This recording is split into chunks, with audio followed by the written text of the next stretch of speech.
अगर intrinsic protein के दूसरे नामों को देखा जाए, इंट्रिंसिक प्रोटीन को हम ट्रांस मेम्ब्रेन प्रोटीन भी कहते हैं, इंटीग्रल प्रोटीन और परमिएसिस। ये तीनों नाम हमारे पास से इंट्रिंसिक प्रोटीन के होते हैं। इंट्रिंसिक प्रोटीन को इन तीनों नामों से पुकारा जाता है। उसके बाद इंटीग्रल प्रोटीन जो होती है उनका इंटीग्रल प्रोटीन ये इंट्रिंसिक प्रोटीन ही है। Integral protein transport material by following structures. Integral protein से हमारे पास हमने पहले भी पढ़ा था कि इंट्रिंसिक प्रोटीन मॉलिक्यूल को ट्रांसपोर्ट करने के लिए इस्तेमाल होती है। ट्रांसपोर्ट करती है किन किन स्ट्रक्चर के जरिए ट्रांसपोर्ट कर सकती है? पोर्स के जरिए ट्रांसपोर्ट कर सकती है, उसके बाद चैनल्स के जरिए ट्रांसपोर्ट करती है, उसके बाद गेट्स, पंप्स, ये चार चीज़ें हमारे पास यूज़ होती है, ये हमारे पास ट्रांसपोर्ट के लिए इस्तेमाल होती है। पोर्स और चैनल्स और गेट्स, इन तीनों का मेन काम जो होता है हमारे पास डिफ्यूजन के लिए इस्तेमाल होता है। पैसिव डिफ्यूजन के लिए, डिफ्यूजन की टाइप में पैसिव डिफ्यूजन में ये हम इस्तेमाल होते हैं। उसके बाद इसमें एटीपी यूजेज नहीं होता। इन तीनों स्ट्रक्चर के जरिए जब हमारे पास कोई भी मॉलिक्यूल कोई भी सब्सटेंस ट्रांसपोर्ट करेगा तो हम कहेंगे कि इनमें एटीपी यूजेज नहीं होता। डिफ्यूजन के किसी भी प्रोसेस में एटीपी यूज नहीं होती, क्योंकि ये हमारे पास एक कंटिन्यूस प्रोसेस है। ये हमारे पास इंट्रा से एक्स्ट्रा नहीं जाते, हम यहाँ पे एक्स्ट्रा सेलुलर मटेरियल से इंट्रा सेलुलर मटेरियल में मूव करते हैं, जो इजीली क्रॉस कर सकते हैं।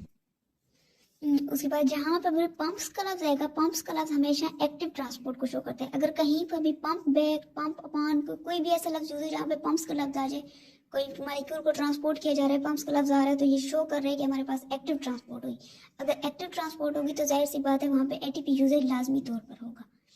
ये हमारे पास सेल मेम्ब्रेन का ये काम में भी होता है कि एक्टिव ट्रांसपोर्ट करवाती है। एक्टिव ट्रांसपोर्ट में हमारे पास हमेशा पंप्स का लफ्ज यूज होता है और उसके बाद यहाँ पे एटीपी यूजेज लाजमी होते हैं।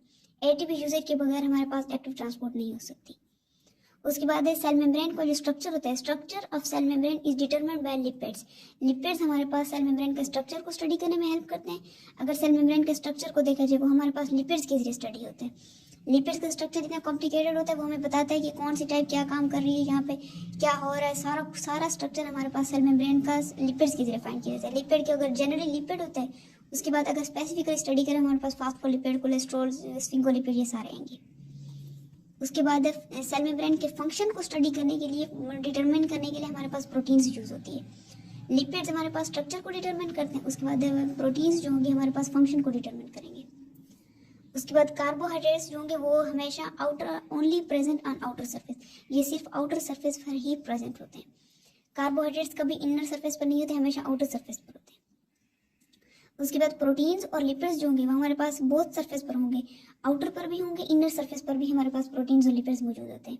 लिपिड्स को अगर देखा जाए आउटर सरफेस पर हमारे पास कोलेस्ट्रॉल की फॉर्म में होंगे, लेकिन इनर सरफेस पर हमारे पास फास्फोलिपिड की शक्ल में होंगे।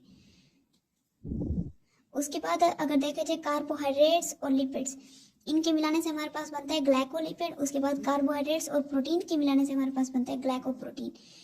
इन स्ट्रक्चर को हम अगर कॉन्जुगेटेड मॉलिक्यूल भी कहते हैं। अगर इनको कलेक्टिवली देखें हमारे पास कॉन्जुगेटेड मॉलिक्यूल का नाम दिया जाता है। इसके दूसरे नामों में इसे एक्स्ट्रा सेलुलर मैट्रिक्स भी कहते हैं, उसके बाद ग्लाइकोकैलिक्स भी कहते हैं, उसके बाद सेल सरफेस मार्कर भी इसी का नाम है।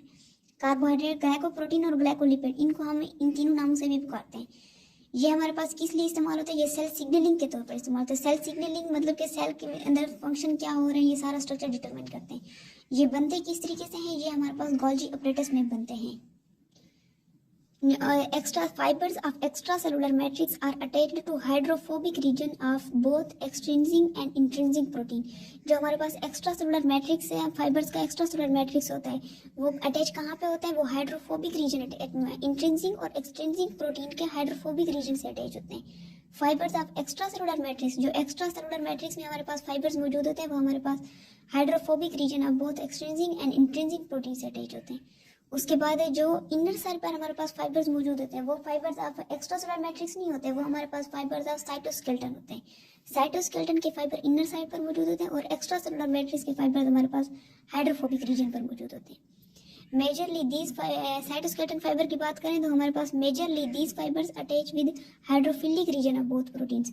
उनका देखा जाए वो एक्स्ट्रा सेलुलर मैट्रिक्स वाले फाइबर जो होंगे वो हाइड्रोफोबिक रीजन पे मेजरली होंगे, लेकिन अगर साइटोस्केलेटन के फाइबर देखा जाए वो हमारे पास मेजरली हाइड्रोफिलिक रीजन पे बोथ प्रोटीन्स के होंगे, लेकिन कभी कभी ये हमारे पास लिपिड्स के साथ भी अटैच होते हैं। लिपिड के स्ट्रक्चर को सबसे पहले देखें। फास्फोलिपिड का स्ट्रक्चर हमें बता रहा है कि सर्कल यहाँ पे हेड है इसके। फास्फोलिपिड का हेड हमारे पास ये वाला है, यहाँ पे हाइड्रोफिलिक हेड लिखा हुआ है, तो ये फास्फोलिपिड का येलो कलर का हेड बताया गया। उसके बाद हमारे पास ये लाइंस जो आ रही है ये बता रही है कि हमारे पास फास्फोलिपिड की टेल है।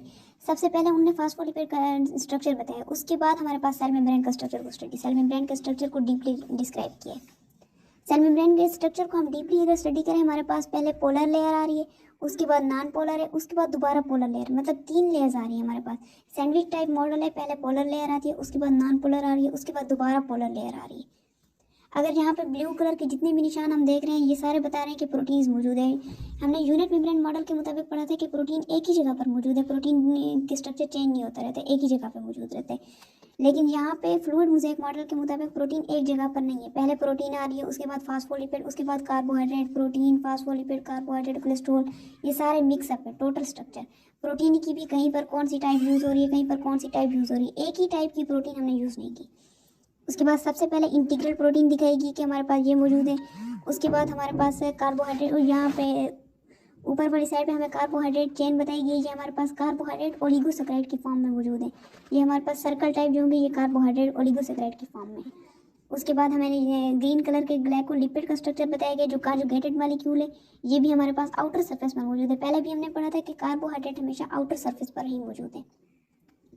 उसके बाद हमारे पास है यहाँ पे ये इस कलर में हमारे पास जो आ रहा है ये कोलेस्ट्रॉल है। कोलेस्ट्रॉल हमने कहा था कि इनर साइड पर मौजूद है, ये हमारे पास आउटर सरफेस पर कोलेस्ट्रॉल मौजूद नहीं हो रहे। फास्फोलिपिड हमने कहा था कि ये आउटर सरफेस पर आ रहे हैं, लेकिन कोलेस्ट्रॉल हमारे पास आउटर सरफेस पर नहीं आ रहे। उसके बाद हमें यहाँ पे ये एल स्ट्रक्चर बताया गया, अल्फा हेलिक्स स्ट्रक्चर है हमारे पास प्रोटीन का। प्रोटीन के स्ट्रक्चर को डीपली स्टडी करें तो उसके हमारे पास सेकेंडरी स्ट्रक्चर में ये वाला स्ट्रक्चर आता है, alpha helix structure. Alpha helix structure हमारे पास एक ज्योमेट्रिक फॉर्म होती है, ये हमारे पास इसमें हाइड्रोजन बॉन्डिंग मौजूद होती है। उसके बाद हमारे पास ये बता रहे हैं कि हमारे पास फास्फोलिपिड बाइलेयर इस तरीके से होती है। टोटल स्ट्रक्चर हमारे पास सेल मेम्ब्रेन का यही है। उसके बाद आज का हमारा लेक्चर यही था। मेम्ब्रेन से रिलेटेड जितने भी एमसीक्यूज होंगे जो पास्ट पेपर एमडीकेट में आ चुके होंगे वो मैं आप लोगों के साथ अगले लेक्चर में डिस्कस करूँगी। तब तक के लिए अल्लाह हाफ़िज़।